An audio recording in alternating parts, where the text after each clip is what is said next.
सो देखो last class में हमने क्या देखा था, उसी को प्रोसीड करा रहे हैं। थोड़ा सा बता देते हैं, रिकैप कर देते हैं लास्ट क्लास में क्या पढ़ाए थे। हमने लास्ट क्लास में पढ़ाया था कि हमने बोला था पोजीशन ऑफ सेंटर ऑफ मास तुम जानते हो, m1 r1 vector plus m2 r2 vector by m1 plus m2। तुमने इसको डिफरेंशिएट कर दिया, आ गया VCM, V centre of mass आ गया m1 v1 vector plus m2 v2 vector by m1 plus m2। फिर तुमने इसको डिफरेंशिएट किया, आ गया A centre of mass is equal to m1 a1 vector plus m2 a2 vector by m1 plus m2। ये हमारे तीन इक्वेशंस। इसको हम लिख सकते हैं, इसको हम लिख सकते हैं m1 a1 का मतलब है force on m1, net force on m1, ये है force, net force on m2 by m1 plus m2। यानी हम इसको लिख सकते हैं F net by mass m, यानी नेट एक्सेलरेशन होता है F net by mass m। Acceleration और सेंटर ऑफ मास होता है net force divided by mass m। यहां हम देख सकते हैं, हम यहां पे ये हमारा इक्वेशन होता है, हमने यहां तक लास्ट क्लास में देखा था। ठीक है, अब समझो इस बात को। Now if F net is zero, अगर किसी सिस्टम पे नेट फोर्स जीरो है, अगर किसी सिस्टम पे फोर्स है but vector sum of all the force zero है, अगर किसी सिस्टम पे vector sum of all the force zero है, समझ रहे हो? इसका मतलब क्या है? इसका मतलब क्या है? अगर F एक्सटर्नल जीरो, अगर F नेट सिस्टम पे जीरो है, सारे फोर्सेस का जितने फोर्सेस m1 पे ऐड कर रहे हैं, जितने फोर्सेस m2 पे ऐड कर रहे हैं, m1 और m2 को सिस्टम मान लिए हैं, उन सब का वेक्टर सम अगर जीरो है, इसका मतलब क्या है? ये जीरो है, इसका मतलब acceleration of centre of mass zero है ना? इसका मतलब क्या है? What is the meaning of acceleration of centre of mass to be zero?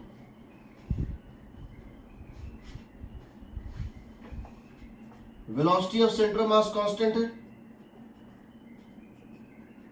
है कि नहीं?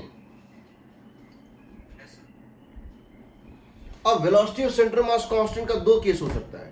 पहला, सेंटर मास रेस्ट पे था और रेस्ट पे ही रहा, या सेंटर मास कांस्टेंट वेलोसिटी से चल रहा था और चलता ही रहा। यहां दो केसेस हो सकते हैं। क्या क्या? If centre of mass was initially at rest, it always remains at rest, it always remains at rest।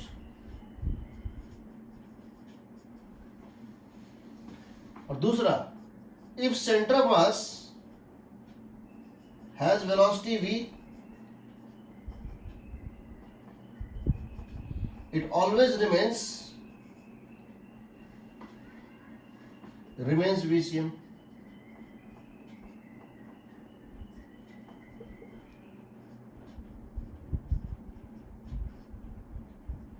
यही ना? सही है?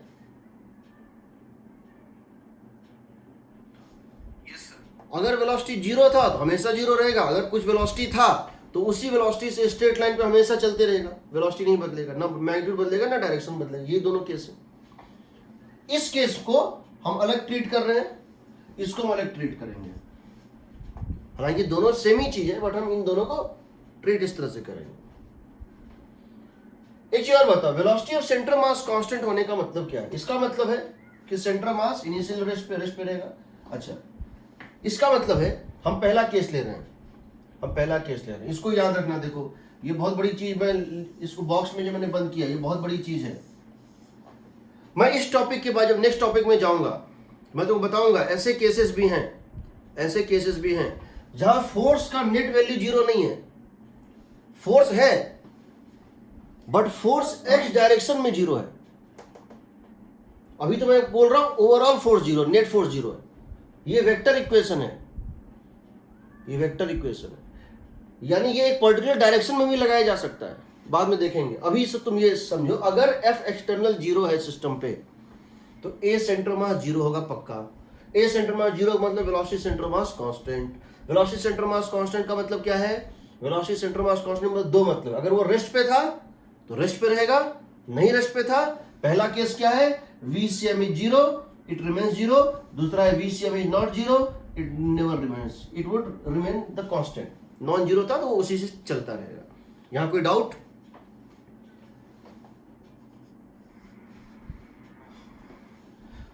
इसका स्नैपशॉट ले लो, सब लोग ले सकते हो। आज से मैं जब भी बोर्ड मिटाऊंगा उसके पहले तुम लोग स्नैपशॉट ले लिया करना। हालांकि तुम लोग रिकॉर्डिंग कर रहे हो, फिर भी बोल रहा हूं एक स्नैपशॉट ले लिया करो, अगर ले सकते हो तो, पॉसिबल है तो। उसके बाद में मिटाया करूंगा, मिटा दूंगा। स्नैपशॉट ले लो।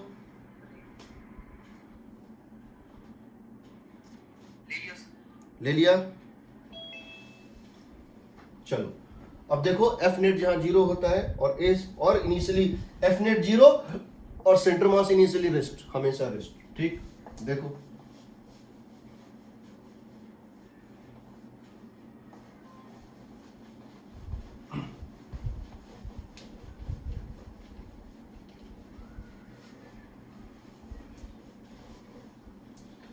हम लिख रहे हैं cases where F net is zero. हम लिख रहे हैं केसेस वेयर, ये काम करते हैं हम, पहला केस ले रहे हैं, F net is zero and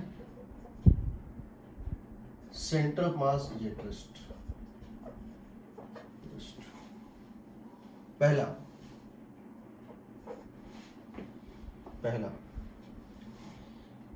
देखिए, स्प्रिंग लो,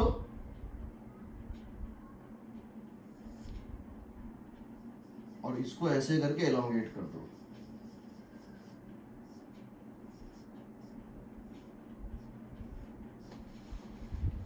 स्प्रिंग कांस्टेंट के है, इसकी नेचुरल लेंथ है एल नॉट, इसकी नेचुरल लेंथ कितनी है, एल है, इसकी नेचुरल लेंथ है एल, इसकी मास है एम, इसकी मास है 2m, और अभी इसकी लेंथ है, अभी इसकी टोटल लेंथ है स्प्रिंग की, अभी इसकी टोटल लेंथ है स्प्रिंग की L plus 3 times of x not. x not कोई नंबर है, समझ रहे हो, x plus 3 times of x not.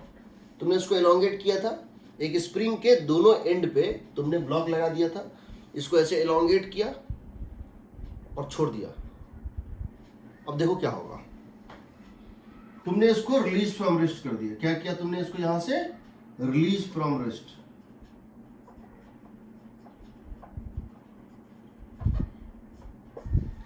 तुमने इसको छोड़ दिया, तो ये मूव करेगा क्योंकि स्प्रिंग अभी एलोंगेटेड है, ये खींचेगा, दोनों को खींचेगा ना, तो ये मूव करेगा। कुछ देर बाद ये मूव करके यहां पहुंच जाएगा और ये मूव करके यहां पहुंच जाएगा।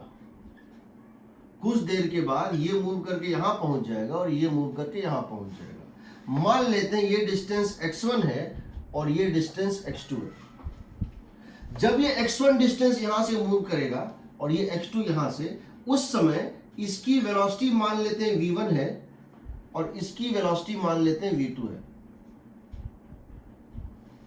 अगर हम इन दोनों को सिस्टम मान लें और हम ब्लॉक 1 और 2 दोनों को सिस्टम मान लें, तो इस सिस्टम पे, और हम इस ब्लॉक 1 और 2 दोनों को सिस्टम मान लें, इस सिस्टम पे नेट एक्सटर्नल फोर्स कितनी है? अगर हम इस सिस्टम मान लें, system is m1 plus m2 plus spring जो भी है, इस पूरे को सिस्टम मान लें, what is the net force on the system? तो क्या करोगे तुम बोलोगे, सर यहां एक फोर्स लग रहा होगा किसी इंस्टेंट पे, spring force kx, where x is the instantaneous elongation in the spring। तो यहां वही फोर्स ये भी लग रहा होगा kx, लग रहा होगा ना,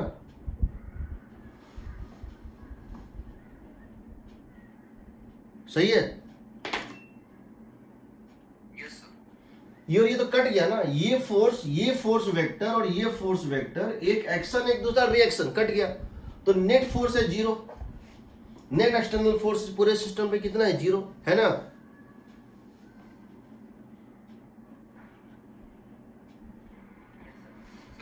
हाँ सर पर ये तो x2 ये सर ये x1 से आ रहा था और ये तो x2 से आ रहा है पर तो सर वो हम ये क्या x2 और क्या क्या क्या क्या नहीं सर सही है यस सर ठीक है, एफ एक्सटर्नल 0 है, एक्शन रिएक्शन है, कोई बाहर से फोर्स है, जो भी है दोनों कट गया फोर्स ने। इसका मतलब है ये भले चल रहा हो, इस पे एक्सटर्नल फोर्स है, ये भले इन दोनों का सिस्टम का सेंटर ऑफ मास नहीं चलेगा। क्यों नहीं चलेगा? देखो एफ एक्सटर्नल 0 का मतलब होता है इस सिस्टम का सेंटर ऑफ मास का एक्सेलरेशन 0 होगा, ये गारंटेड है।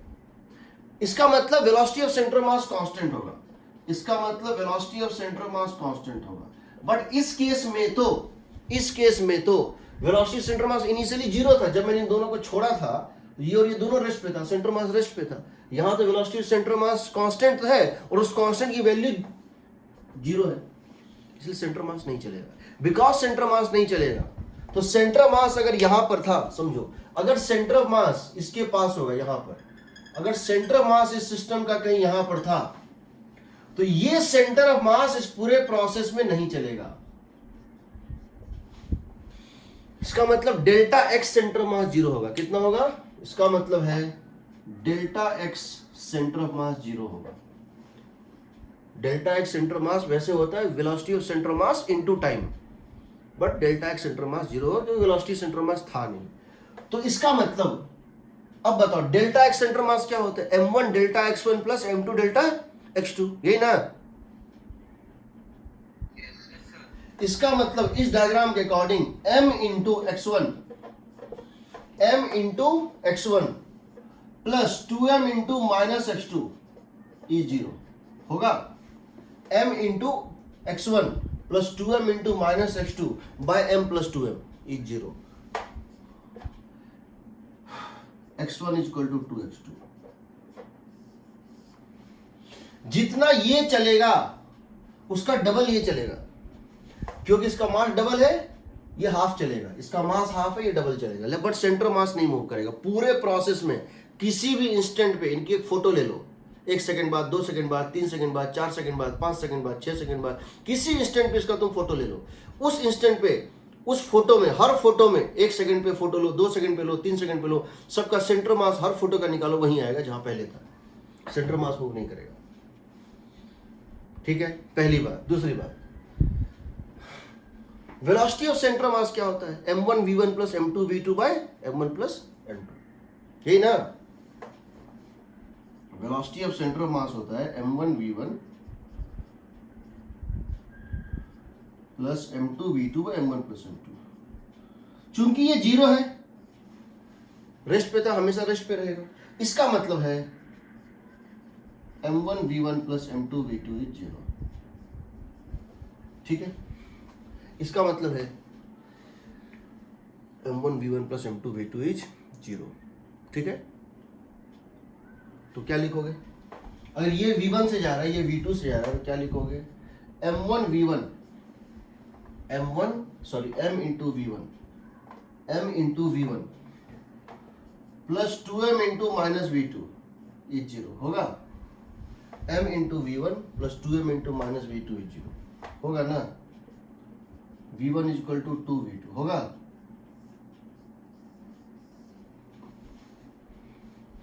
जो लाइटर मास है, जिसकी मास कम है वो तेज चलेगा, जिसकी मास लाइट है वो तेज चलेगी, जिसकी मास ज्यादा है वो थोड़ा धीरे चलेगा। Velocity inversely proportional to mass, but इस तरह से चलेगा कि सेंटर मास को नहीं चलने देगा, सेंटर मास रेस्ट पे रहेगा। होगा?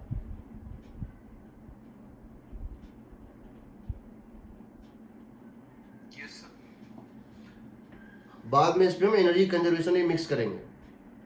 Loss in potential energy equal to gain in kinetic energy, उसमें इसको यूज करेंगे। बट अभी तुम बस ये देखो कि सेंटर मास बोली याद रखना।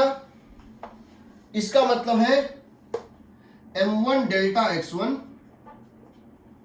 Plus m2 delta x2 is 0 इस केस में, और m1 v1 vector plus m2 v2 vector is 0। इसको बोलते हैं कि centre of mass remains at rest, centre of mass remains at rest, इसीलिए। और इसको क्या बोलते हैं? Velocity of centre of mass is 0, इसीलिए। ये दोनों टर्म, लेकिन इसमें एक बात बस ध्यान रखना, अभी बताएंगे। ये जो लोगे डेल्टा x1 डेल्टा x2 और v1 और v2, चूंकि तुम इनर्शियल फ्रेम की बात कर रहे हो, तुम जब न्यूटन्स लॉ में कहते हो एफ एक्सटर्नल जीरो का मतलब acceleration zero, F external zero मतलब एक्सीलरेशन जीरो, ये कौन से फ्रेम में होता है? इनर्शियल फ्रेम में होता है ना? Yes sir. F external is equal to mass into acceleration, बिना मॉडिफिकेशन के। F is equal to M A applicable है बिना किसी मॉडिफिकेशन के एज सच। कहाँ पे? इनर्शियल फ्रेम यानी ग्राउंड फ्रेम में। तो तुम यहाँ पे जो भी लोगे ये ग्राउंड फ्रेम में लोगे। क्या लोगे? मोस्ट इंपॉर्टेंट थिंग, अभी आएंगे उस पर। This and this everything should be taken from ground frame.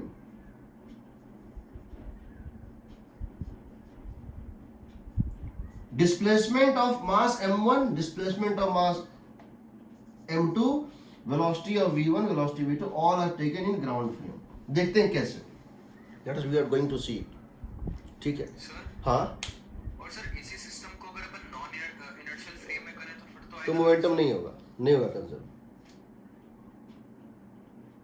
तो मोमेंटम कंजर्व नहीं होगा, यस सर। इसीलिए उसको स्यूडो फोर्स बोला जाता है। ठीक है, बताएंगे अभी उस पर। तो चलो, ये हमने एक इलस्ट्रेशन लिया, यहाँ एक्शन रिएक्शन फोर्स था। सेम चीज मैं स्प्रिंग को निकाल दूं, मैं स्प्रिंग को हटा दूं और क्या लगा दूं? ग्रेविटेशनल फोर्स लगा दूं। मैं क्या करूं? स्प्रिंग को निकाल दूं और ग्रेविटेशनल फोर्स। इसका फोटो लेना है, ले लो।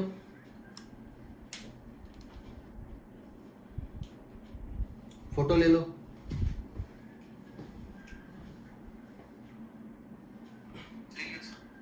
ले लिया? Yes sir. चलो, मैं सेम चीज कर रहा हूं, m2m ही ले रहा हूं। मैं सिर्फ अब नेचर ऑफ फोर्स को बदल दे रहा हूं। मैं यहां पे कौन सा फोर्स ऐड कर रहा था? Action reaction. कौन सा फोर्स था? एक्शन रिएक्शन, स्प्रिंग फोर्स था ना? kx था ना? Yes sir. मैं कोई भी फोर्स ले लूं, बस एक्शन रिएक्शन होना चाहिए। This spring force can be replaced by, समझ लो, ये हमने इन दोनों को सिस्टम मान लिया। क्या मान लिया? हमने इस ब्लॉक और इस ब्लॉक को सिस्टम मान लिया। इसकी मास m, इसकी मास 2m। यहां पर फोर्स F है, ये फोर्स -F है, एक्शन रिएक्शन है। ठीक है, चाहे ये F ग्रेविटेशनल हो, चाहे ये F टेंशन हो, चाहे ये F नॉर्मल हो, चाहे ये F फ्रिक्शन हो, चाहे ये F स्प्रिंग हो, चाहे ये F इलेक्ट्रोस्टैटिक हो, चाहे ये फोर्स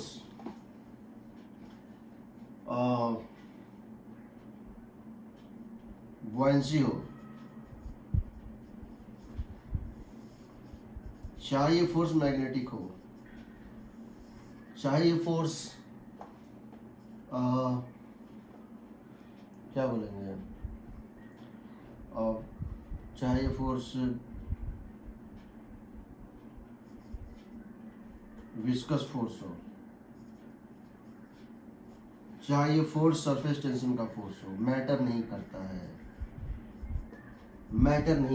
मैटर सिर्फ ये करता है क्या एक्शन रिएक्शन दोनों है तो वैलिड है। मतलब अगर मैं इस m मास को और इस m मास को 2m मास को छोड़ दूं, दो प्लैनेट को छोड़ दूं और दोनों अपने ग्रेविटेशनल फोर्स में अट्रैक्ट हो रहे हैं। क्या हो रहे हैं? दोनों अपने ग्रेविटेशनल फोर्स में अट्रैक्ट हो रहे हैं। ये इस पे ग्रेविटेशनल फोर्स लगा रहा है और ये इस पे ग्रेविटेशनल फोर्स लगा रहा है। एक स्पेस में दो प्लैनेट हैं, दोनों के एक दूसरे में वो अट्रैक्ट हो रहे हैं ऐसे करके, या दो मीटराइट हैं और दोनों अट्रैक्ट हो रहे हैं एक्शन रिएक्शन ग्रेविटेशनल फोर्स से। या फिर इनके बीच में ये चार्ज Q है और ये भी चार्ज Q है, इसकी मास m है, ये चार्ज -Q है, ये +Q है, इसकी मास है 2m। ये दोनों एक दूसरे को अट्रैक्ट कर रहे हैं, किस फोर्स से? इलेक्ट्रोस्टैटिक फोर्स से। ये इसको अट्रैक्ट कर रहा है, उसी रिएक्शन फोर्स से इसको अट्रैक्ट कर रहा है। ये F इलेक्ट्रोस्टैटिक है और ये F इलेक्ट्रोस्टैटिक है।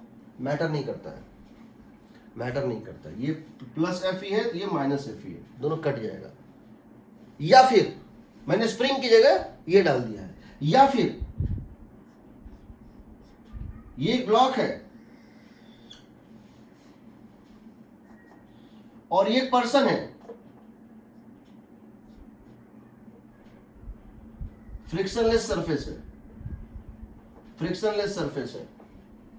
फ्रिक्शनलेस सरफेस के ऊपर, फ्रिक्शनलेस सरफेस के ऊपर दो लोग खड़े हैं, एक पर्सन खड़ा है और दूसरा ये है। मैं एक रस्सी पकड़े हुए हूं और एक ब्लॉक से बंधा हुआ है, फ्रिक्शनलेस सरफेस है। मैं रस्सी को खींच रहा हूं तो ब्लॉक मेरी तरफ आ रहा है और मैं ब्लॉक की तरफ जा रहा हूं। जब मैं रस्सी को खींचूंगा तो टेंशन अगर यहां लग रहा है T, वही टेंशन मेरे ऊपर यहां लग रहा है T, लग रहा है ना? Yes sir. ये ब्लॉक राइट चलेगा और मैं लेफ्ट चलूंगा, बट सेंटर मास नहीं चलेगा। और हम दोनों अल्टीमेटली सेंटर मास जाके मिल जाएंगे। ये ब्लॉक और मैं कहां मिलेंगे? सेंटर मास पे मिल जाएंगे। यहां ये दोनों कहां कोलाइड करेंगे? सेंटर मास पे कोलाइड कर जाएंगे। यहां ये दोनों कहां कोलाइड करेंगे? सेंटर मास पे कोलाइड कर जाएंगे। ये तो अट्रैक्शन का है। मान लो रिपल्सन का मैं पूछूं, यहां पर एक प्लस क्यू चार्ज है, यहां पर एक ब्लॉक है, इसके प्लस क्यू चार्ज है, यहां दूसरा ब्लॉक है, इसके ऊपर प्लस क्यू चार्ज है, बट इसकी मास m है, इसकी मास 2m है। ये भागेगा दूर, क्यों? रिपल्सन होगा, F इलेक्ट्रोस्टैटिक का रिपल्सन होगा और इसके ऊपर वही रिपल्सन अपोजिट डायरेक्शन में होगा। किसी भी इंस्टेंट पे दोनों इक्वल एंड अपोजिट होगा, कटता जाएगा, तो नेट फोर्स सिस्टम पे 0 है। तो अब क्या होगा? ये मास अगर x चलेगा, ये x/2 ही चलेगा। ये अगर x चलेगा तो ये x/2 ही चलेगा, बट सेंटर ऑफ मास इन सब केसेस में, इन सब केसेस में सेंटर मास 2m के नजदीक था, यहां पे था। इन सारे केसेस में सेंटर ऑफ मास 2m के नजदीक था। वो सेंटर मास पूरे प्रोसेस में वही रहेगा। सेंटर मास रेस्ट था, रेस्ट पे ही रहेगा। इन दोनों का कंबाइंड सेंटर मास मूव नहीं करेगा, क्योंकि शुरू में रेस्ट पे था, एक्सेलरेशन 0 है, वेलोसिटी कांस्टेंट है, बट वो वेलोसिटी कांस्टेंट की वैल्यू 0 थी, वो 0 ही रहेगी। तो ये मूव करेगा, यहां पर ये मूव करेगा अगर डिस्टेंस, ये मूव करेगा अगर डिस्टेंस x लेफ्ट, ये मूव करेगा 2x राइट। सिमिलरली यहां पर अगर ये मूव करेगा डिस्टेंस x राइट, ये मूव करेगा 2x लेफ्ट, ताकि जब तुम डेल्टा x सेंटर मास निकालोगे m into minus 2x plus 2m into plus x, वो 0 आएगा। तो सेंटर मास मूव नहीं करेगा, सेंटर मास मूव नहीं करेगा। ठीक है?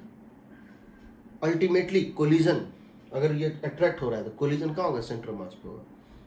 तो अगर हम तुम ये पूछे, हमने इन दोनों मासेस को छोड़ दिया है ग्रेविटेशनल फोर्स में, इलेक्ट्रोस्टैटिक फोर्स में, ये डिस्टेंस थी L0 शुरू में, कहाँ पे कोलिजन होगा?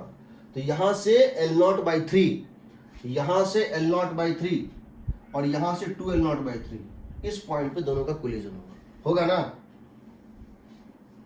Yes sir. ठीक है। अगर दो ब्लॉक से ज्यादा हो तो याद रखना, ये और ये इक्वल एंड अपोजिट फोर्सेस हैं, है ना? ये और ये इक्वल अपोजिट फोर्सेस हैं। ये दोनों मिलके सेंटर मास को नहीं चला सकते हैं। ये दोनों मिलके, एक्शन और रिएक्शन मिलके सेंटर मास को नहीं चलाएगा। ये दोनों मिलके सेंटर मास को एक्सेलरेट नहीं कर सकता है। ये दोनों मिलके मोमेंटम क्रिएट नहीं कर सकता है, क्योंकि किसी भी इंस्टेंट पे अगर इसकी वेलोसिटी होगी v, इसकी वेलोसिटी होगी v, इसकी वेलोसिटी होगी 2v, तो नेट मोमेंटम क्या होगा बताओ?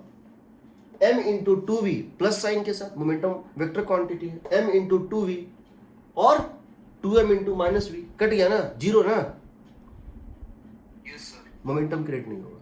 लेकिन ये दोनों एनर्जी क्रिएट कर सकता है, याद रखना। ये मोमेंटम प्लस है, ये मोमेंटम माइनस है, लेकिन काइनेटिक एनर्जी ये भी प्लस है, ये भी प्लस है। Internal energy can do work, ये इसको खींच रहा है इधर और ये चल भी रहा है इधर, ये इसको खींच रहा है इधर, चल भी रहा है इधर, तो इसका वर्क डन इसके ऊपर क्या है, एफ ग्रेविटेशनल वर्क डन इसके ऊपर क्या है, पॉजिटिव। ये इसको फोर्स खींच रहा है लेफ्ट, ये चल भी रहा है लेफ्ट, तो यहां भी वर्क डन क्या है, पॉजिटिव। तो याद रखना internal energy can create energy, internal forces can create energy. यहीं पे क्या था स्प्रिंग के केस में, तुम देखोगे ये पहले रेस्ट पे था, ये पहले रेस्ट पे था, कुछ देर बाद देखोगे इसकी वेलोसिटी कितनी है 2v, इसकी वेलोसिटी कितनी है v। तो अगर मोमेंटम लिखोगे, मोमेंटम एक वेक्टर क्वांटिटी है, उसका प्लस माइनस दोनों साइन होता है, तो m into 2v I cap and m into minus V J cap दोनों कट जाएगा, 2m into minus V J दोनों कट जाएगा, momentum is zero, but kinetic energy is positive, half m 2v whole square plus half 2m into v square is positive. Internal energy can create और destroy, जो भी समझो, energy change वो कर सकता है, वर्क डन वो कर सकता है, वो काइनेटिक जो है एनर्जी को चेंज कर सकता है। तो याद रखना इंटरनल एनर्जी, अभी देखेंगे, इंटरनल एनर्जी का मतलब क्या है, plus F and minus F combined, plus F and minus F, action reaction both can create energy but not momentum. इसीलिए momentum conservation is more fundamental than energy conservation. Momentum conservation, momentum देखो क्या हो सकता है, kinetic energy potential energy में convert हो सकता है ना, यस सर। क्या हो सकता है, काइनेटिक हीट में बन जाए, हाँ सर। क्या हो सकता है, एनर्जी मास बन जाए, हाँ सर। क्या हो सकता है, मास एनर्जी बन जाए न्यूक्लियर प्रोसेस में, एनर्जी मास कैसे? बनता है न्यूक्लियर में बताऊंगा, एनर्जी मास बन जाए या मास एनर्जी बन जाए, हो सकता है, लेकिन मोमेंटम सिर्फ मोमेंटम ही रहता है। Energy can get converted from this form to that form, energy के बहुत सारे फॉर्म है, इससे बदलेगा उसमें बन जाएगा, उससे बदलेगा उसमें बन जाएगा। मोमेंटम का एक ही फॉर्म है मोमेंटम, और कोई फॉर्म नहीं है। Momentum cannot get converted into any term called tomentum, ऐसा कोई वर्ड आज तक इजाद नहीं हुआ है। मोमेंटम सिस्टम का कंजर्व होना है तो होना है, इतना बड़ा प्रिंसिपल है मोमेंटम कंजर्वेशन फिजिक्स का कि इसने कई बार ऐसे ऐसे पार्टिकल की खोज की है जो इम्पॉसिबल थे, जो कभी डिटेक्ट नहीं हुए, जो अब जाके डिटेक्ट हुए हैं। 100 साल पहले उनको बताया गया था ये पार्टिकल होना चाहिए, अदरवाइज फिजिक्स गिर जाएगा। Physics would collapse the day momentum conservation violets. जिस दिन मोमेंटम कंजर्वेशन वायलेट होगा उस दिन फिजिक्स का लास्ट दिन होगा। बाकी सारे कंजर्वेशन प्रिंसिपल वायलेट हो सकते हैं, पर momentum conservation is only thing common between classical physics means Newtonian physics, relativistic physics and quantum physics. यही एक प्रिंसिपल है जो कभी वायलेट नहीं होता है।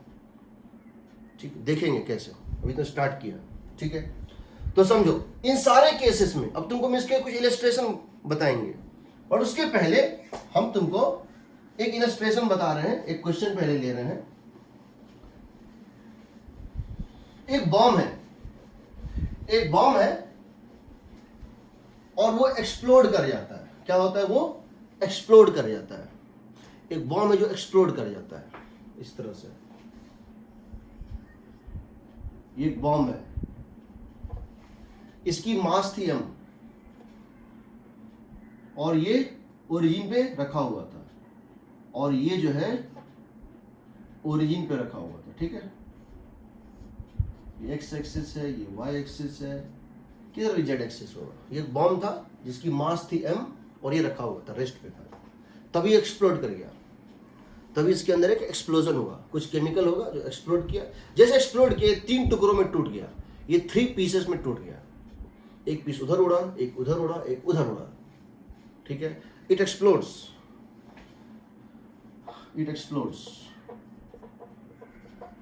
into 3 fragments. जब ये एक्सप्लोड किया 3 पीसेस में, तो हमने क्या देखा, एक पीस ये और तीसरा पीस ये 3 टुकड़ों में टूट गया। एक इधर भागा, एक इधर भागा, एक कहीं मान लो कि इधर भागा। इसका मास है m/4, इसका मास है m/4, इसका है m/2। अब मैं तुमसे 2 क्वेश्चन पूछ सकता हूं। पहला, मैं इसकी वेलोसिटी किसी 2 की वेलोसिटी दे दूं और तीसरे की वेलोसिटी पूछ दूं, या मैं इसका कोऑर्डिनेट दे दूं, इसका कोऑर्डिनेट दे दूं, इसका कोऑर्डिनेट पूछ दूं। मैं दोनों चीज पूछ सकता हूं, दोनों में कोई फर्क नहीं है बेसिकली। तो हम ये कह रहे हैं कि मान लेते हैं ये पार्टिकल 1 है, ये पार्टिकल 2 है, ये पार्टिकल 3 है। क्वेश्चन है, if v1 vector is equal to 2i cap plus 4j cap, v2 vector is equal to, हम सिर्फ 2 ही ले रहे हैं, हम 3 भी ले सकते हैं, हम i j k भी ले सकते हैं, बट हम अभी 2 ही ले रहे हैं। This is equal to suppose 6i cap minus 6i cap, ये चलो minus 6i cap plus 6j cap. Find v3। सबसे पहले ये समझना पड़ेगा ये एक्सप्लोजन हुआ कैसे। एक्सप्लोजन हुआ, कुछ केमिकल एनर्जी का ब्रस्ट हुआ। एक तरह से हम ये मान सकते हैं, कि 3 लोग एक साथ थे, 3 लोग एक साथ थे। ये 3 मासेस पहले बंधे हुए थे ऐसे, और ये डब्बे में बंद थे। एक्सप्लोजन जब हुआ तो इन्होंने एक दूसरे को धकेला। इस रेड वाले ने क्या किया, ब्लू और ब्लैक को धकेला, उसी का रिएक्शन फोर्स रेड वाले पे लगा। उसी तरह से ब्लू वाले ने, तो इसमें जो फोर्स लगा होगा, एक्सप्लोजन के टाइम हुआ क्या होगा, हम ये मान सकते हैं एक्सप्लोजन के टाइम हुआ क्या होगा। यहाँ 3 मासेस रहे होंगे, 1, 2 और 3। इसने इसको धकेला, वही रिएक्शन इस पे लग गया। इसने इसको धकेला, वही रिएक्शन इसके ऊपर लग गया, और इसने इसको धकेला, वही रिएक्शन इसके ऊपर लग गया। ये जिस फोर्स से भी इन दोनों को धकेलेगा, उसका रिएक्शन भी इसके ऊपर आएगा। तो इसके ऊपर, इसने इसको ऐसे धकेला, खुद ये खाया। इसने इसको इस तरह से धकेला, खुद ये खाया, और इसने इसको इस तरह धकेला, खुद ये खाया। तो सबका रिएक्शन देखो, अगर ये F लोगे तो ये -F होगा,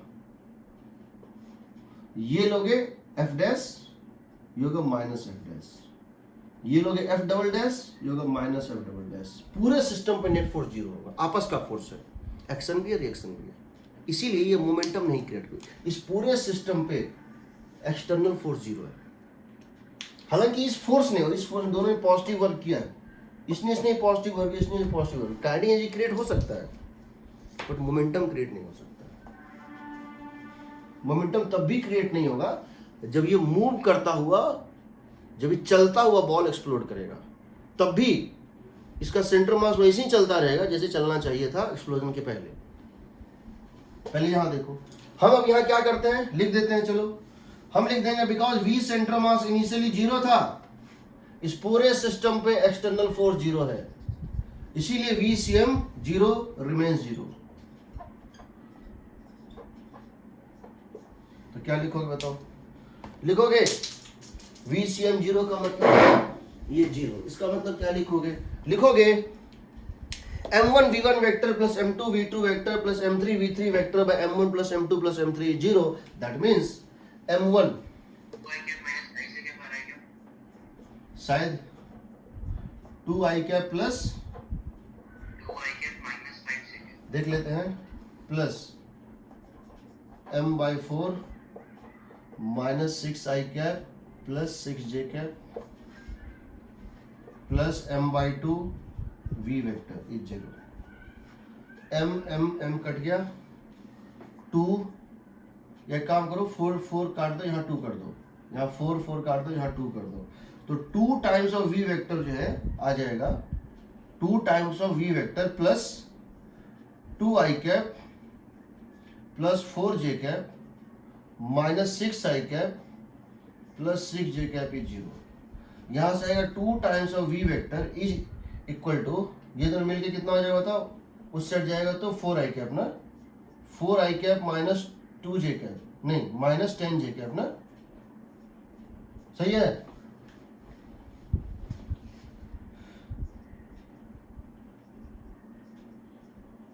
सही है,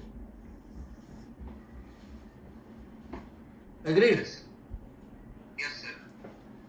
अब तुमसे ये पूछेगा, अब तुमसे ये पूछे, पहले तो ये पूछ दिया, ये दे दिया, ये दे दिया, इसका वेलोसिटी दे दिया वेक्टर फॉर्म में आई कैप जे कैप, इसका दे दिया और इसका पूछ दिया, ये तो तुम्हारा निकल गया।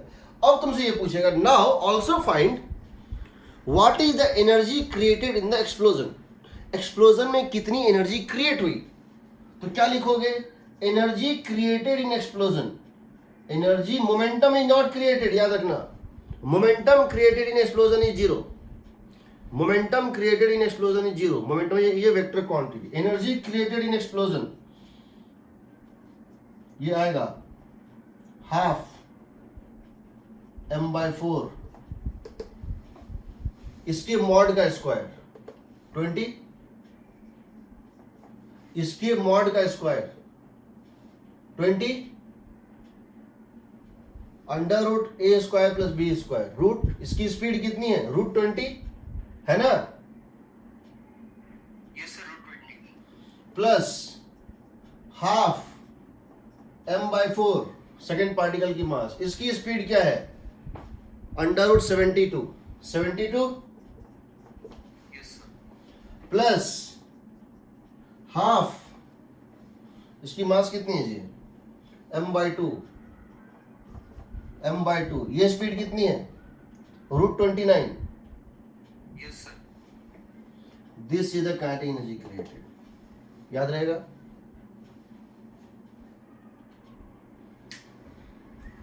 स्नैप ले लो,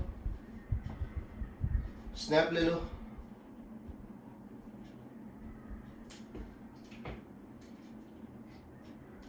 ले लिया।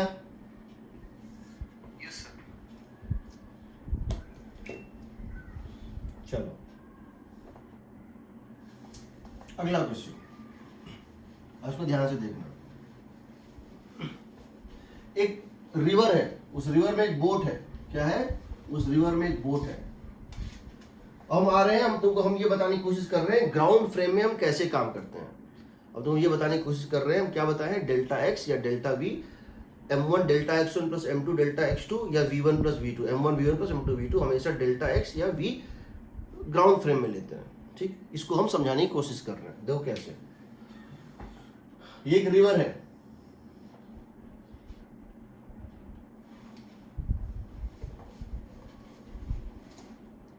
और उस रिवर में एक बोट है।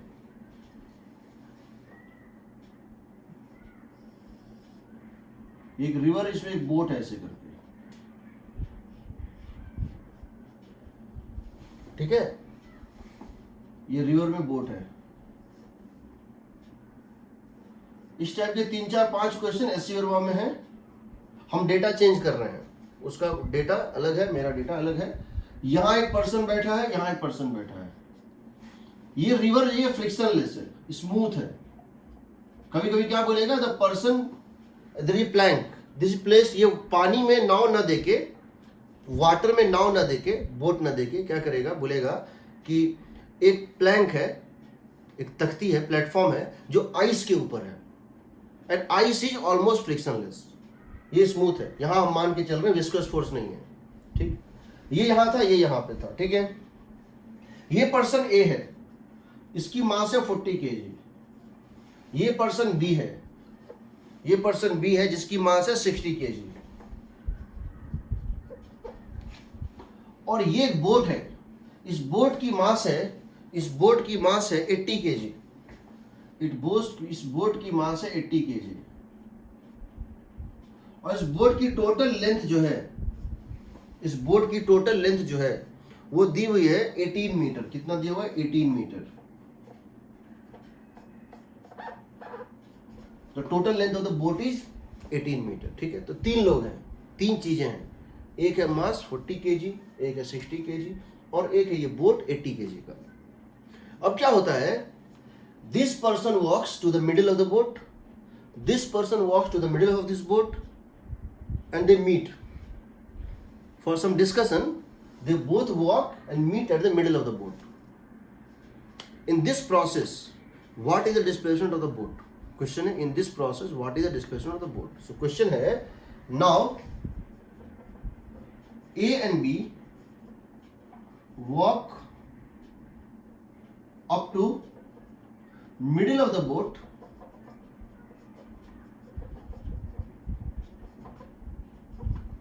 to discuss something.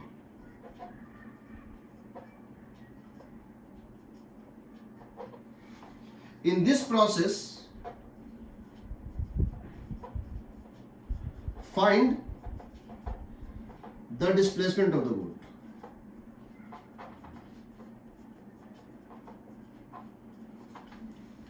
यानी मतलब यहां इन देखो, इस पर्सन के लेग और बोट के बीच में तो फ्रिक्शन होगा, तभी वो चल पाएगा।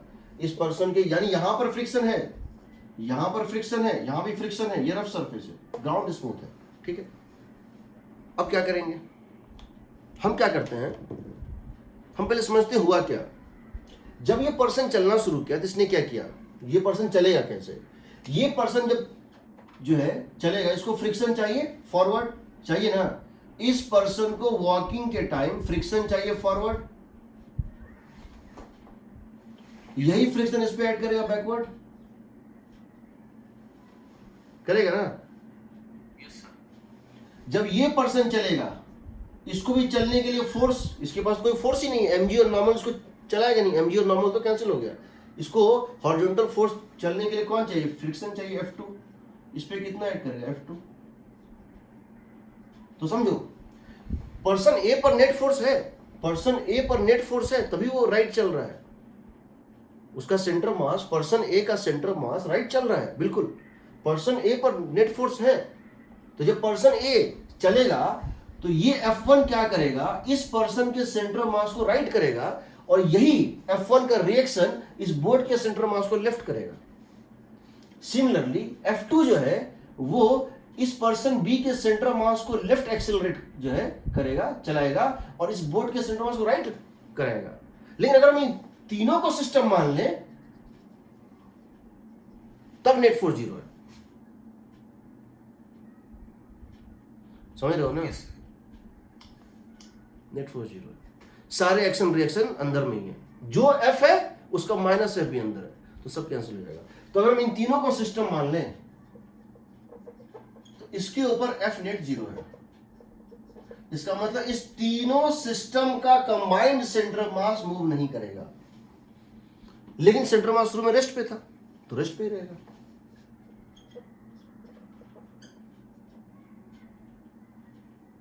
Therefore, delta x centre mass. अब हम क्या करते हैं, हम कहते हैं, मान लेते हैं, समझना इसको, मान लेते हैं, हमको ये नहीं पता है बोट आगे जाएगा कि पीछे जाएगा। I don't know whether boat would move rightward और leftward in this process, but I do not have to worry about that, because in vector equation the best thing is that you would always get the direction plus minus. हम क्या बोलते हैं, ये काम करते हैं, ये बोट जो है मान लो यहां पहुंच गया। Let us assume in this whole process the boat moves by a distance x right. Let us take that in this whole process boat moves by a distance x right. Boat x distance right चला गया। Let us assume, यही हमको निकालना है।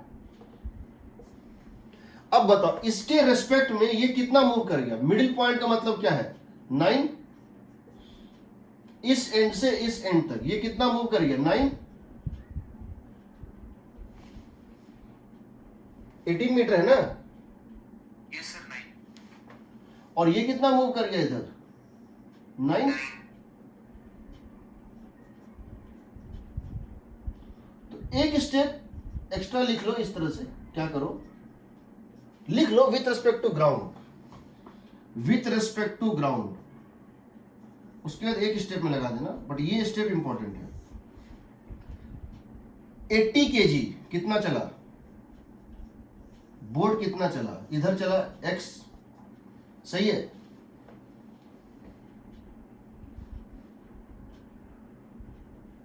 Boat कितना चला x, चलो 40 kg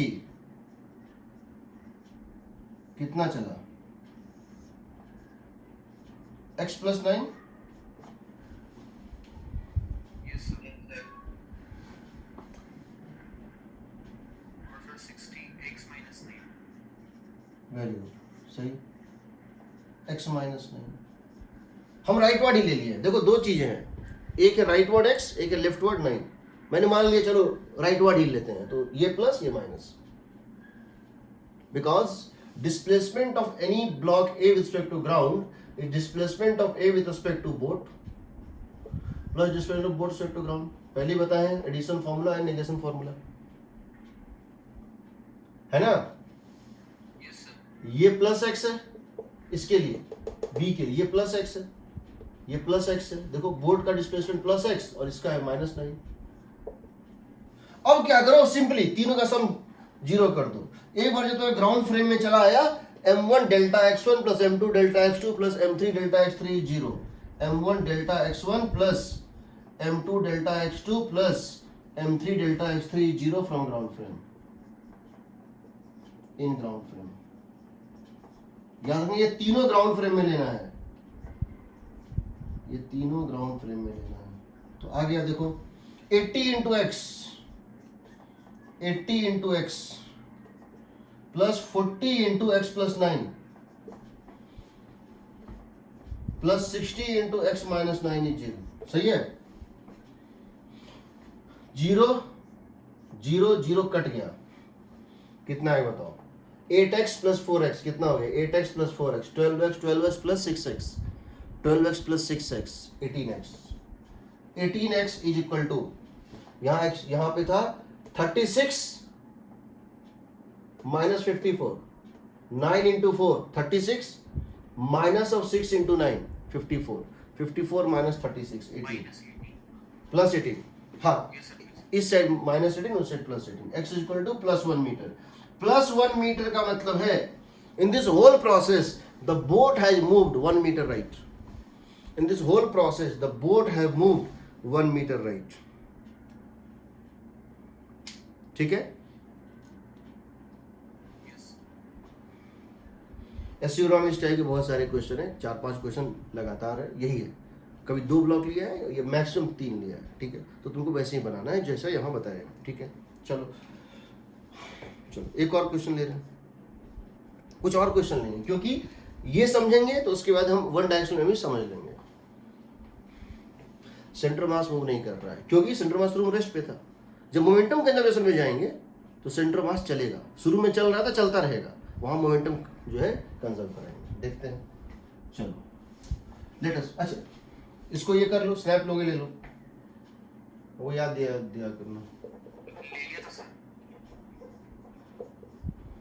वैसे तो हम उस पर देंगे लेकिन नोट्स ना लिखना पड़े इसलिए बता रहा हूँ, वैसे तो इसको यूट्यूब पे डालेंगे। चलो अब देखो, मान लो तुमसे हम ये क्वेश्चन पूछ रहे हैं,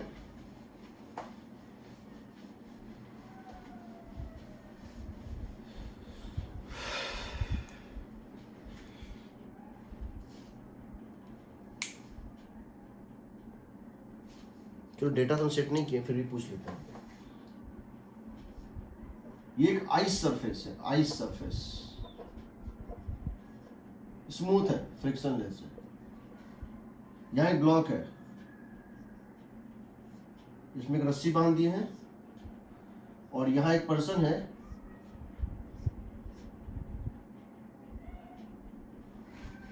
ये क्या कर रहा है, इस रस्सी को खींच रहा है, ऐसे करके रस्सी को खींचता जा रहा है।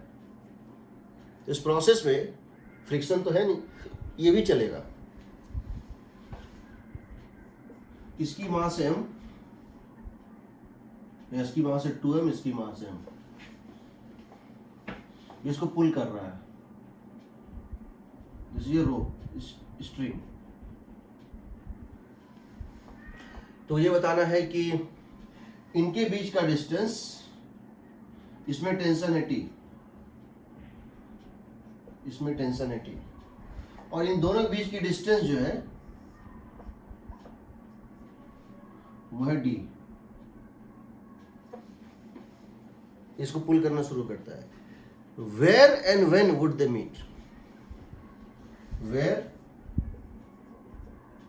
एंड व्हेन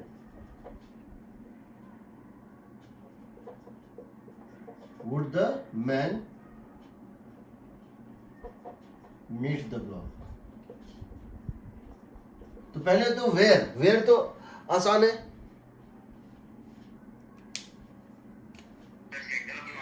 सेंटर ऑफ मास, और सेंटर मास यहां पे होगा और सेंटर मास यहां पे होगा, इसके नजदीक होगा ना. d/3 2d/3 यही ना, यही मिलेगा ना, यही मिलेगा. जितनी देर में ये यहां से यहां पहुंचे उतनी देर में यहां से पहुंचे, दोनों यहां जाके मिल जाएगा. अब अगर हम कह दें कि इसमें टेंशन का मैग्नीट्यूड T था फिक्स, तो कितनी देर में मिलेगा? If tension in thread is T, when would they meet, when they meet.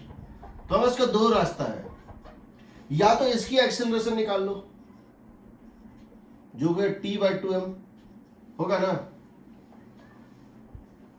Yes sir, या तो इसकी एक्सेलरेशन निकाल लो T/m. अब क्या करोगे?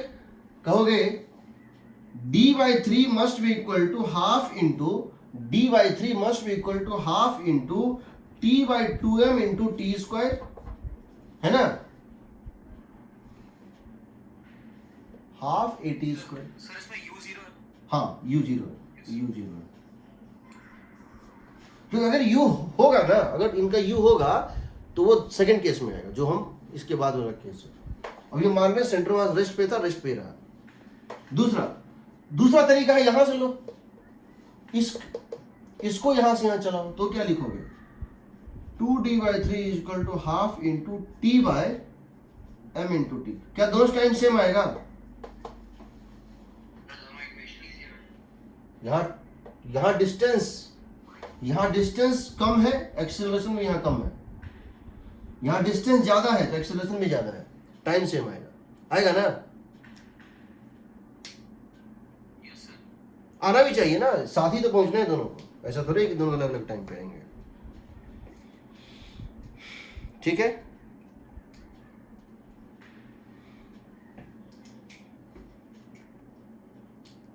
ओके. अगला क्वेश्चन.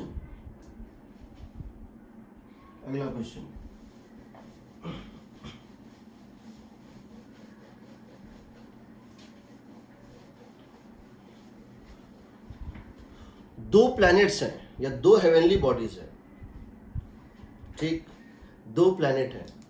एक प्लैनेट का रेडियस है r, दूसरे का है r/2. देखो इस तरह से क्या है,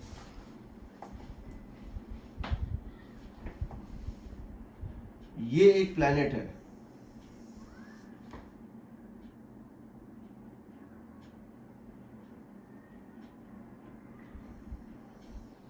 एक दूसरा प्लैनेट है, इसकी रेडियस है r, इसकी रेडियस है r, और इसकी रेडियस है r/2. इसकी डेंसिटी है रो, इसकी डेंसिटी भी रो ही है. सो क्वेश्चन है, to planets of radii r and r/2, density same,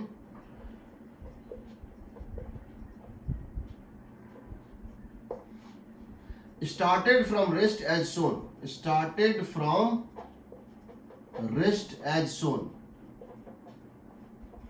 ठीक है. तो दोनों एक्सेलरेट करेंगे under mutual force of gravitation. They move due to gravitation.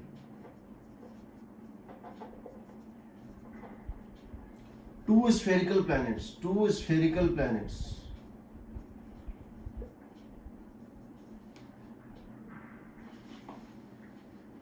दोनों के सेंटर के बीच का इनिशियल डिस्टेंस कुछ भी मान लेते हैं, दोनों के सेंटर के बीच का initial distance for the time being 6r मान लेते हैं।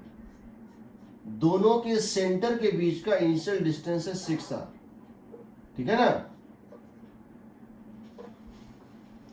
सेंटर टू सेंटर डिस्टेंस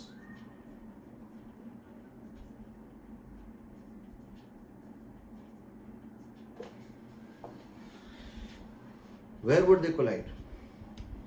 तो दोनों क्या होगा, एक पर्टिकुलर डिस्टेंस आने के बाद दोनों आके कोलाइड कर जाएंगे, करेंगे ना, they would collide here. Question है इसका सेंटर कितना मूव करेगा कोलाइड करने से पहले।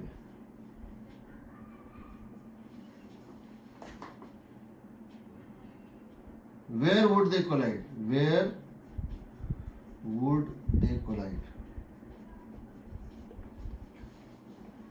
तो हम क्या कर रहे हैं जरा देखो, पहले हम बोलते हैं कि इसकी मास m है, इसकी m/8 होगी, सही है।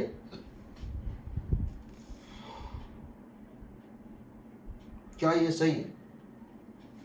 इसकी मास होगी 4/3 πr³ इंटू डेंसिटी, होगा। Yes sir. इसकी मास होगी 4/3 πr/2³ इंटू डेंसिटी, यानी m/8 होगी। वैसे हमको रेशियो से मतलब है, हमको मास से मतलब है नहीं, हम इसको m, इसको m/8 या इसको m, इसको 8m भी मान सकते हैं, कोई दिक्कत नहीं। अब बताओ, जब ये चलेगा तो हम ये जानना चाहते हैं इसका सेंटर कितना चला। सपोज इसका सेंटर चला x1 और इसका सेंटर चला x2। मान लो इसका सेंटर चला x1 और इसका सेंटर चला x2, तो क्या हम लिख सकते हैं m इंटू x1, क्या हम लिख सकते हैं m into x1 plus m/8 into minus x2 is 0।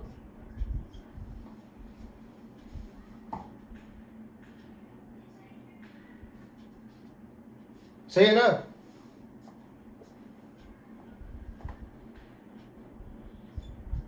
x2 is equal to 8x1, first equation, x2 is equal to 8x1, सही है ना। जितना ये चलेगा उसका 8 गुना ये चलेगा। x2 इज इक्वल टू, क्योंकि इसका मास 1/8, जिसका मास कम वो ज्यादा चलता है।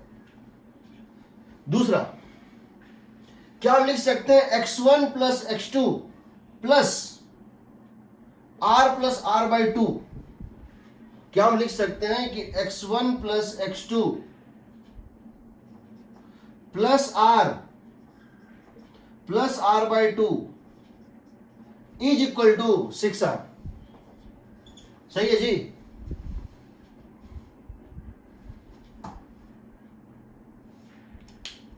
एग्रीड, सही है। Yes sir. अब सॉल्व कर लो। तो इससे तुमको x1 और x2 तुम निकाल सकते हो। यहां से आ जाएगा x1 plus x2 is this, x2 को डाल दो, x1 प्लस x2 मतलब 8x1 इज इक्वल टू ये हो जाएगा 9r/2। सही रहो ना, 6r माइनस 3r/2, हाँ 9r/2। तो x1 आ जाएगा तुम्हारा r/2, यानी ये r/2 मूव कर गया। तो कितनी दूरी पे मूव टकराएगा बताओ। ये डिस्टेंस है r/2, ये कितनी है r। तो जब दोनों कांटेक्ट में आएंगे दोनों के सरफेस, ये डिस्टेंस क्या होगा बताओ। ये हो गया r/2, ये हो गया r, r/2 plus r, 3r/2 होगा ना। यस बिल्कुल होगा। ठीक है, चलो अब हम थोड़ा सा इसमें एक और काम कर रहे हैं। क्या कर रहे हैं, हम इसको थोड़ा सा सेंटर मास का तो समझ गए, ये तो हम मोशन ले रहे हैं delta x1 delta m1 m1 m2, हम इसको थोड़ा सा एनर्जी से मिक्स कर रहे हैं। क्या कर रहे हैं, इसको हम थोड़ा सा एनर्जी से मिक्स कर रहे हैं। अब हम क्या कर रहे हैं, कंजर्वेशन ऑफ मोमेंटम और कंजर्वेशन ऑफ सेंटर मास हम देख रहे हैं। m1 delta x1 plus m2 delta x2 is 0, m1 delta x1 plus m2 delta x2 is 0, that is called conservation of centre of मास। जहां था वहीं रहा। m1 v1 plus m2 v2 is 0, that is conservation of momentum. Now I am also applying conservation of energy. देखते हैं कैसे। ठीक, इसको snap लेने ले लो।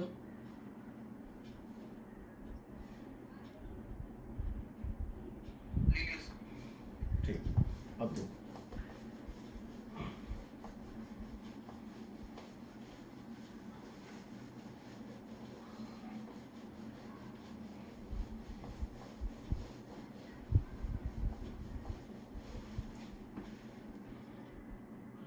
आज के क्लास में हमने general centre of mass net force 0 है वो केस लिया है।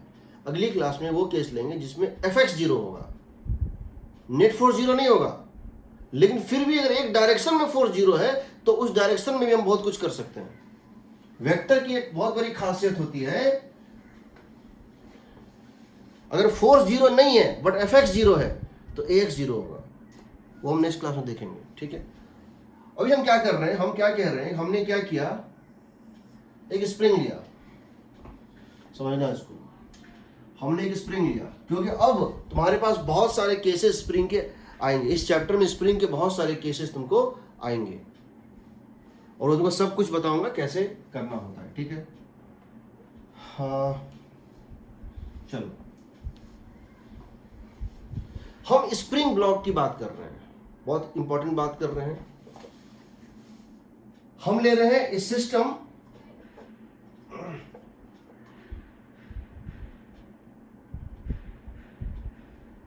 in which two blocks are attached to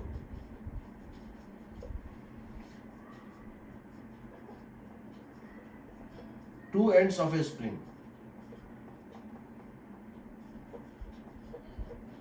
एक स्प्रिंग है, उसके दोनों एंड पे ब्लॉक्स अटैच हैं। इसमें दो केसेस होते हैं, एक होता है जिसमें नेट फोर्स 0 होता है और एक होता है जिसमें नेट फोर्स 0 नहीं होता। इसमें बेसिकली 3 केसेस होते हैं, समझो इसमें 3 केस होते हैं। केस 1 तो डायग्राम देखने में इस टाइप से होगा, किस टाइप से, इस टाइप से, एक ब्लॉक यहां, दूसरा ब्लॉक यहां, ये मास है m1, ये मास है m2, ये स्प्रिंग कांस्टेंट। ठीक है, इसमें 3 केस होंगे। कौन कौन से केस बता देता हूं। पहला case F external 0, initial velocity of centre of mass 0। Case 2 F external 0, initial centre of mass not 0। Case 3 F external not 0। ठीक, 3 केसेस है। पहला F एक्सटर्नल 0, एक्सटर्नल फोर्स 0 है, कोई बाहरी फोर्स नहीं लगा, स्प्रिंग का एक्शन रिएक्शन है, बट बाहर से कोई इसको इधर से नहीं खींच रहा है, कोई इसको उधर से नहीं खींच रहा है, और खींच भी रहा है तो इक्वल और पॉइंट फोर्स से खींच रहा है। F नेट 0 है, इसको मान लो F नेट, इस पूरे सिस्टम पे F नेट 0 है, F नेट 0 है और F नेट नॉट 0 है। ठीक है, इस स्प्रिंग और इस ब्लॉक सिस्टम पे F नेट 0 है। अगर F नेट 0 है उसमें 2 केस होगा। पहला केस हम आज ले रहे हैं, लेंगे सब कुछ। F नेट 0 है और सेंटर मास इनिशियली क्या था, रेस्ट पे था। F नेट 0 है और सेंटर मास इनिशियली क्या था, रेस्ट पे था, वो रेस्ट पे ही रहेगा। That means delta H centre of mass is 0। Agreed. हम अभी ये केस ले रहे हैं, केस 1। परसों ये केस लेंगे, उसके हम तीनों बताएंगे, तीनों कैसे सॉल्व करते हैं। अभी यहाँ पे देखो, तो तुम्हारा पहला केस है, केस 1 है। पहले तुम ये समझो तुम इस केस में कौन कौन से प्रिंसिपल लगा सकते हो। लगाना क्या हो तो क्वेश्चन पे डिपेंड करता है, तुम कौन कौन से प्रिंसिपल लगा सकते हो। पहला केस जो तुम यहां लगा सकते हो, यानी हमारा ये जो केस है, ये कुछ मोशन हो रहा है, वी डोंट नो, इसके ऊपर आपस का एक एक्शन रिएक्शन फोर्स है जो वेरी कर रहा है। जैसे जैसे एक्स जैसे जैसे एलोंगेशन या कॉम्प्रेशन वेरी करेगा, फोर्स भी वेरी करेगा, बट किसी मोमेंट पे इस पे और इस पे फोर्स इक्वल एंड अपोजिट होगा। तो यहां पर हम कह रहे हैं कि ये हमने इसको सिस्टम मान लिया है।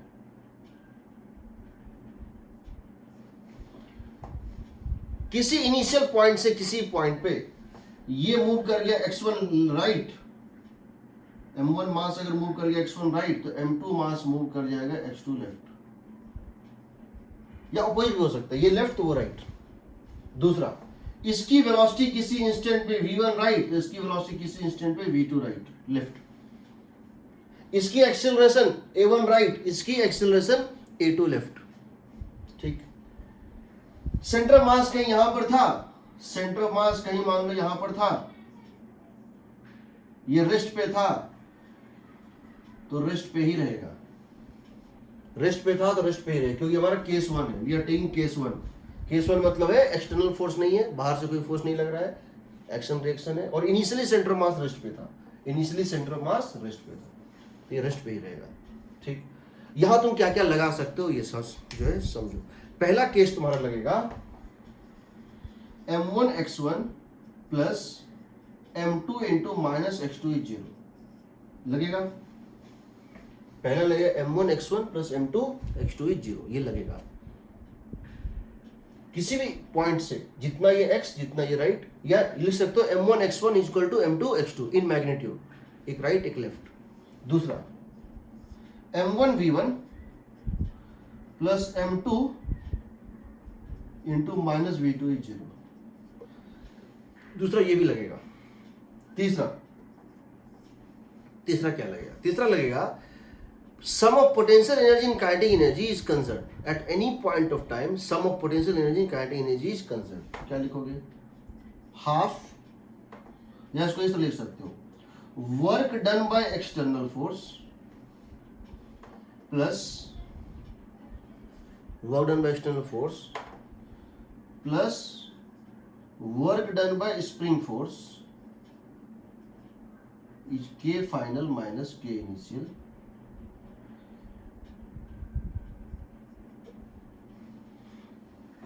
के फाइनल माइनस के, ये तीन तुम लगा सकते हो किसी भी इंस्टेंट। ठीक है, या इसको यूं कहो, ठीक है चलो इसको लिख ले सकते,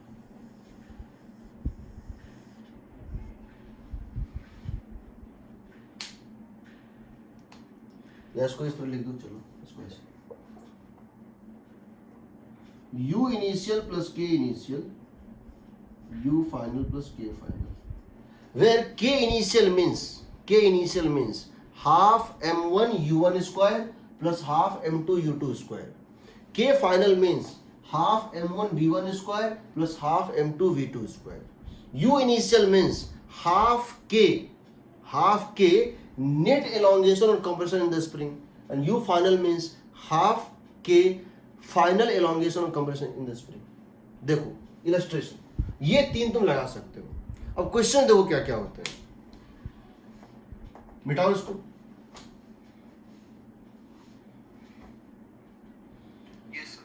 इसको हम पढ़ेंगे मोमेंटम कंजर्वेशन में, इसको पढ़ेंगे सेंटर मास फ्रेम में, 3 से 4 दिन में सब हो जाएगा। अभी इसको देखो, so what we are going to do now is see, पहला question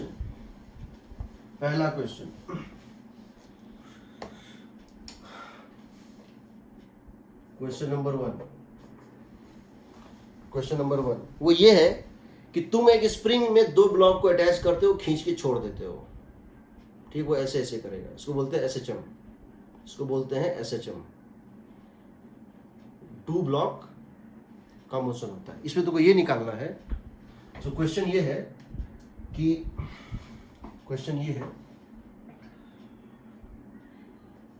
2 blocks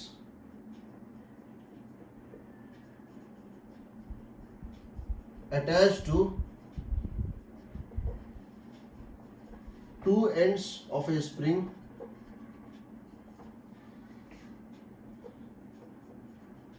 is elongated by x naught and released from rest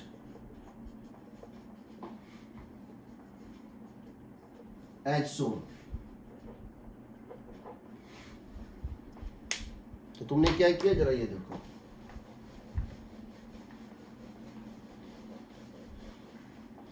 तुमने क्या किया है, ऐसे लिया है, देखो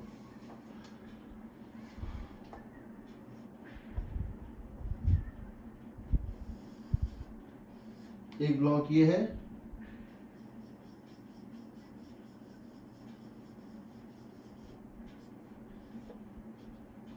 एक ब्लॉक ये है, इसकी मास है m1, इसकी मास है m2,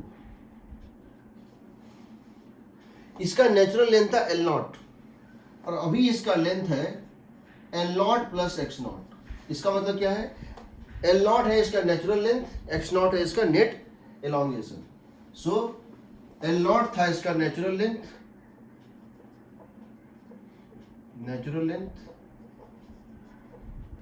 और x0 है इसका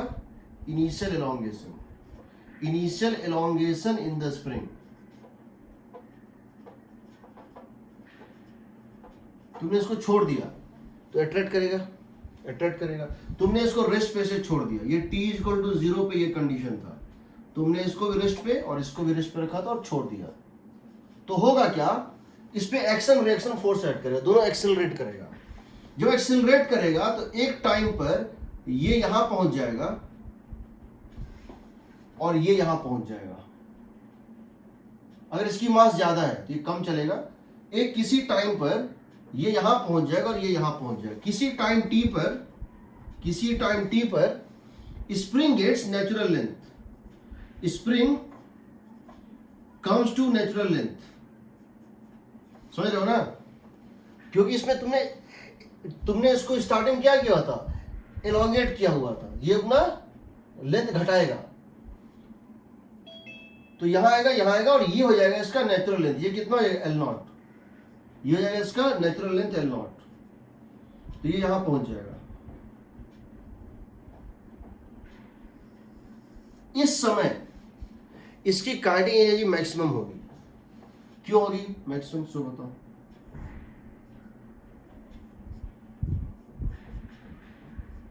इस समय तक, इसके पहले तक स्प्रिंग इसको खींच रहा था और जिधर खींच रहा था ये इधर ही चल रहा है, स्प्रिंग का वर्क डन पॉजिटिव है। अभी तक स्प्रिंग एलोंगेटेड स्टेट से कॉम्प्रेस, यानी इस पॉइंट पे स्प्रिंग की पोटेंशियल एनर्जी मिनिमम होगी ना,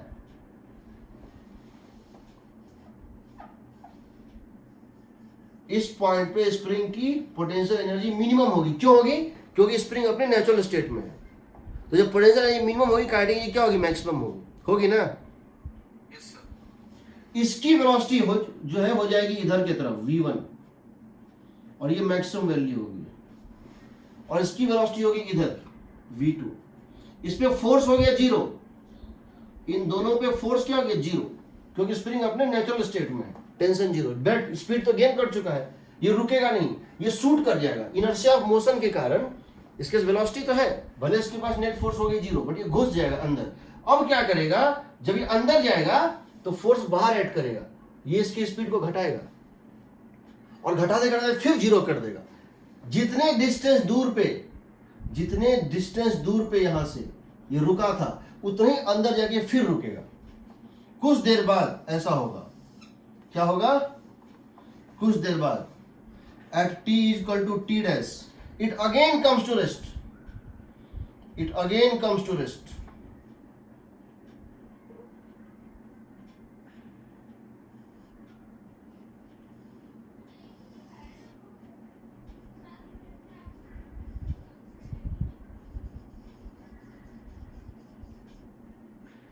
समझ रहे हो ना, again comes to rest.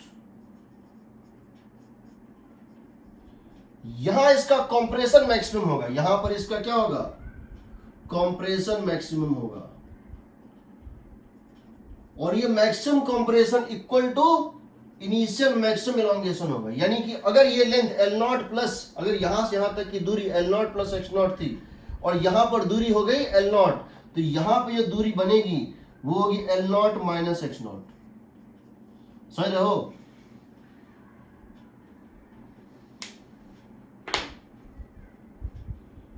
Agreed?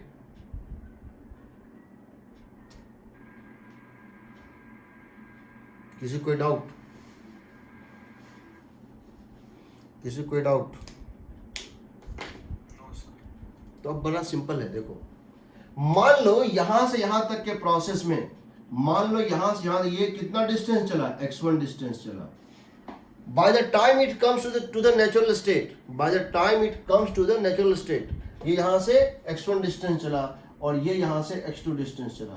तो पहला इक्वेशन, और यहां से लेके यहां तक में, यहां से लेके यहां तक में ये अगर x1 डैश चला और ये अगर स्टार्टिंग से लेके यहां तक में x2 डैश चला, तो क्या लिखोगे? क्या लिख सकते हो? m1 x1 is equal to m2 x2।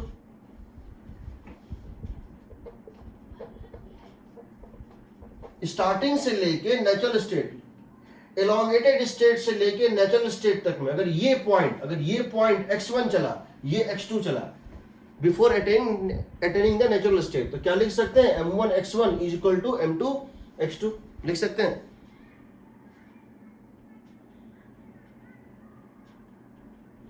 Yes sir. क्या लिख सकते हैं? x1 plus x2 is equal to x nought.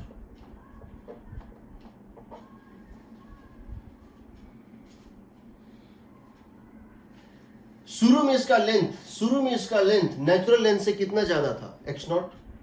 शुरू में इसका लेंथ नेचुरल लेंथ से कितना ज्यादा था? x not. इसके x1 चलने की वजह से ये इन दोनों पॉइंट का सेपरेशन घटा कितने अमाउंट से? x1 से। और इसके x2 चलने की वजह से दोनों बीच का सेपरेशन घटा कितने से? x2 अमाउंट से। बट अब ये नेचुरल स्टेट में है, इसमें जितना टोटल एलोंगेशन था उसने इधर और इधर चल के फिर से उसको क्या किया? मेकअप कर लिया ना। Yes sir. Yes sir. इन दोनों को सॉल्व करोगे x1 x2 निकल जाएगा। तुम निकाल के देखना, इनवर्स में आएगा। x1 आएगा m2 by m1 plus m2 into X nought, और x2 होगा m1 by m1 plus m2 into X nought. इस x1 को बोलते हैं एम्पलीट्यूड ऑफ दिस SHM। ये SHM जो कर रहा है, समझो ये जो पार्टिकल है ये SHM कर रहा है, ये इसका जहां नेट फोर्स 0 है, ये क्या होता है? इसका मीन पोजीशन। ये इस पार्टिकल का क्या है? मीन पोजीशन है। समझ रहे हो? ये पार्टिकल का लेफ्ट एक्सट्रीम है, जहां रेस्ट पे होता है उसको बोलते हैं एक्सट्रीम पोजीशन। तो ये इसका लेफ्ट एक्सट्रीम है, यहां नेट फोर्स 0 है, ये मीन पोजीशन है। और जब यहां ये रुकेगा, ये इसका राइट एक्सट्रीम पोजीशन है। तो ये प्लस x1 से माइनस x1 के बीच में ऑसिलेट कर रहा है, इसको इसका क्या बोलेंगे? Amplitude. Amplitude of this particle is x1 and amplitude of this particle is x2। दोनों की एम्पलीट्यूड अलग अलग होगी। जिसका मास कम होगा उसका एम्पलीट्यूड बड़ा होगा, जिसका मास बड़ा होगा उसका एम्पलीट्यूड छोटा होगा। ठीक है? Yes sir. पहली बात, क्या हम कह दें कि x1 डैश इसका डबल होगा? x1 dash is 2 times of x1। दोनों तरह से बोल सकते हैं। SHM में सिमेट्रिकल होता है, तो इधर x1 था लेफ्ट, तो रुकने वाला अगर लेफ्ट एक्सट्रीम मीन पोजीशन से x1 लेफ्ट है, तो राइट एक्सट्रीम राइट होगा x1 डिस्टेंस। दूसरा तरीका है m1 x1 dash is equal to m2 x2 dash. m1 x1 dash is equal to m2 x2 dash. सही है? m1 x1 dash equal to m2 x2 dash होगा ना? Yes sir. But x1 dash plus x2 dash is 2x not. क्यों? जो elongation था वो compression बन गया। पहले लेंथ कितना था total? L not plus x not. अब कितना है?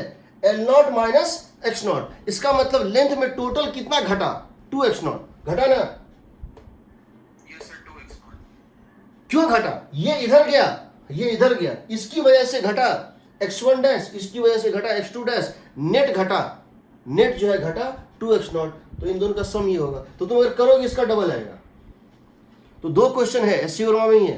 पहला कि नेचुरल स्टेट में आएगा तो कितना कितना चलेगा, तो ये, और दूसरा जब दोबारा पहली बार स्टॉप होगा तब कितना कितना चलेगा, इसका डबल होता है, क्योंकि सब कुछ वही है, m1 x1 m2 x2, सिर्फ इन दोनों का सम डबल हो गया, तो ये दोनों डबल हो जाएगा। ठीक है। दूसरा क्वेश्चन, जब ये अपने मीन पोजीशन पे यहां पर था, इसकी स्पीड मैक्सिमम, इसकी स्पीड मैक्सिमम, क्या हम लिख सकते हैं m1 v1 max is equal to m2 v2 max?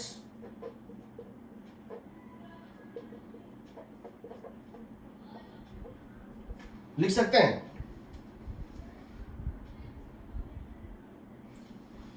m1 into v1 max is m2 into v2 max, लिख सकते हैं कि नहीं? सो बताओ। यस सर, लिख सकते हैं। ये तो v max ही नहीं, किसी भी टाइम पे मान लो इन दोनों के बीच का कोई इंटरमीडिएट पॉइंट होता, इन दोनों के बीच में कहीं यहां होता, ये v1 होता, ये मीन पोजीशन थोड़ा पहले ले लो, ये मीन पोजीशन थोड़ा पहले ले लो, v2 होता, तब भी तुम लिख सकते थे m1 v1 equal to m2 v2, लिख सकते थे ना? Yes sir. किसी भी इंस्टेंट पे। ये v max ले रहे हैं क्योंकि हम नेचुरल स्टेट पे वेलोसिटी लिए हैं। अगर नेचुरल स्टेट पे नहीं लेते, किसी और इंस्टेंट पे लेते, तो भी लिखते m1 v1 is at the same time, जो कोरस्पॉन्डिंग वेलोसिटी इधर है v2 m2 v2। और हमसे ये पूछा जाए what is the maximum velocity, v1 max निकालो, v2 max निकालो। एसएचएम में इसका दूसरा मेथड भी है, एसएचएम जब पढ़ेंगे इसका हम दूसरे मेथड से बताएंगे, लेकिन यहाँ पे v1 max और v2 max निकाल। पहला इक्वेशन यहां से चलाया। दूसरा, जब ये अपने नेचुरल स्टेट में है और इसकी वेलोसिटी मैक्सिमम है v1 और v2, तो क्या हम लिख सकते हैं u इनिशियल? u इनिशियल क्या था बताओ? हाफ k x0 स्क्वायर, सही है?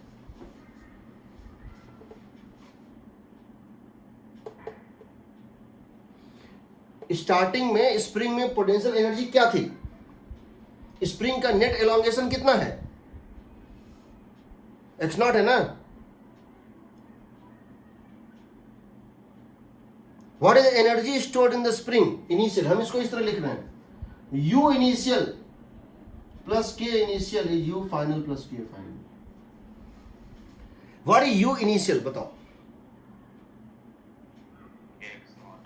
Half k x0 square. k initial 0, क्यों 0 भाई? तुमने रेस्ट पे छोड़ा था ना दोनों को, होगा ना? जब ये नेचुरल स्टेट में पहुंच गया यहां पर, what is u? 0। Natural state में no elongation, no compression. What is kinetic energy?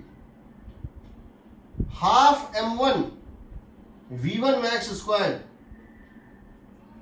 Plus half m2 v2 max square, ये होगा ना?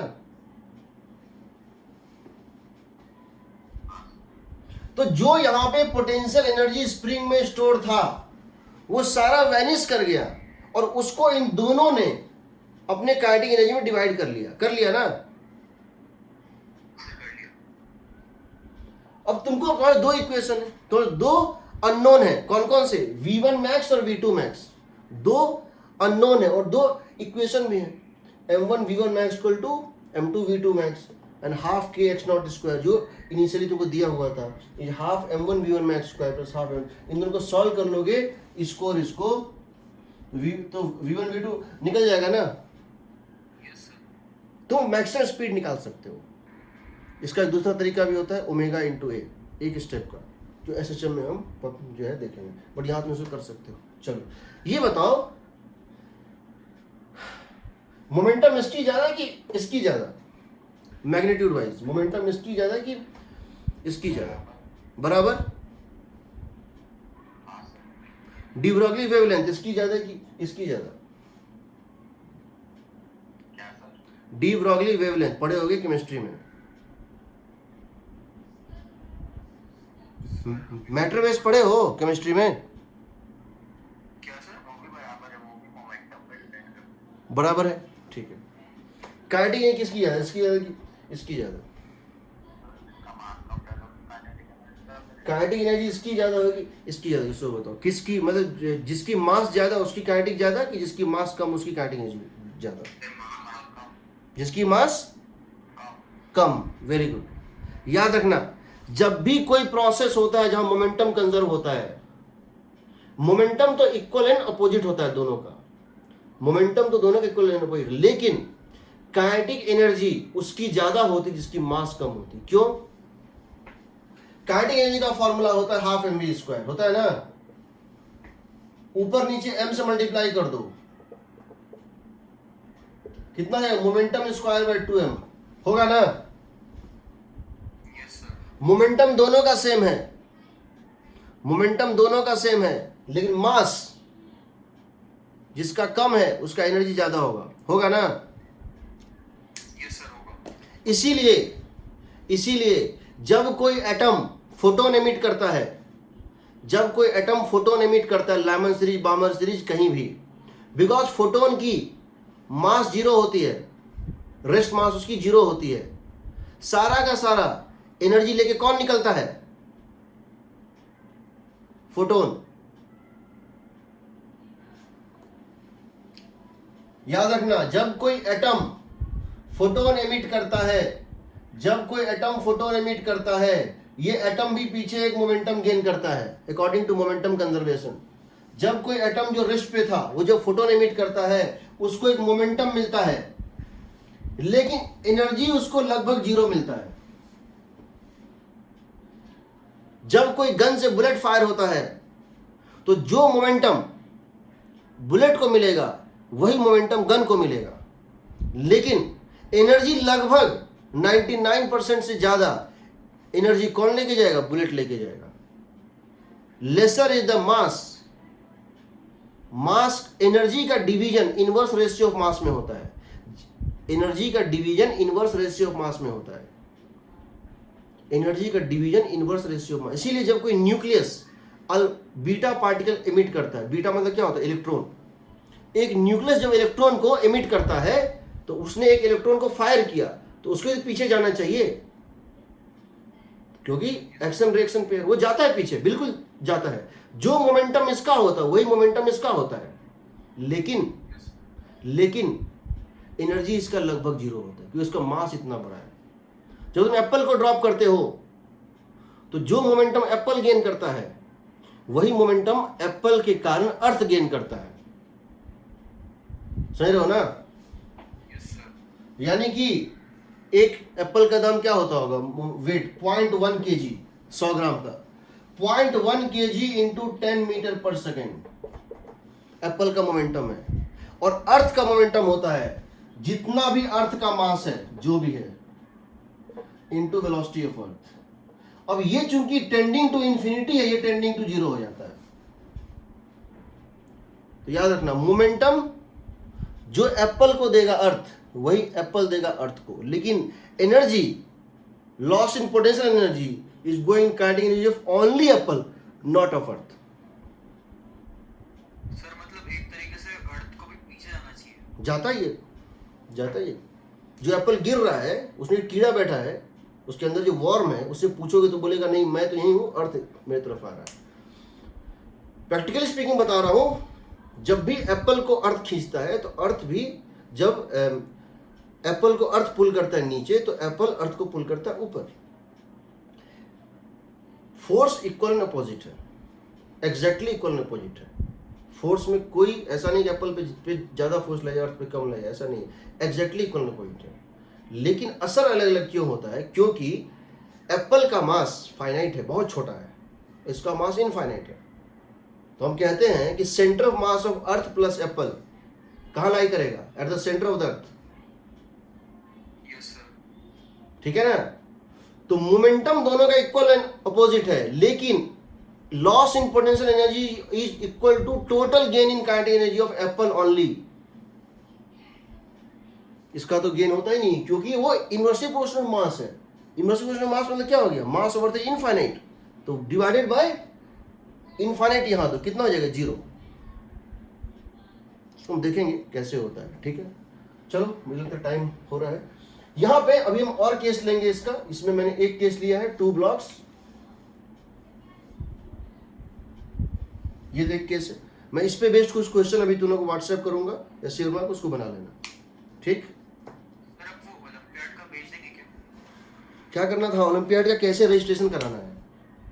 यस सर, उसकी लिंक ही नहीं मिल रही मुझे रजिस्ट्रेशन की। मैं भेज रहा हूँ, अभी मैं ग्रुप पे डाल रहा हूँ, ठीक है। कोई स्नैप लेना है ले लो, मैं मीटिंग क्लोज करूँगा।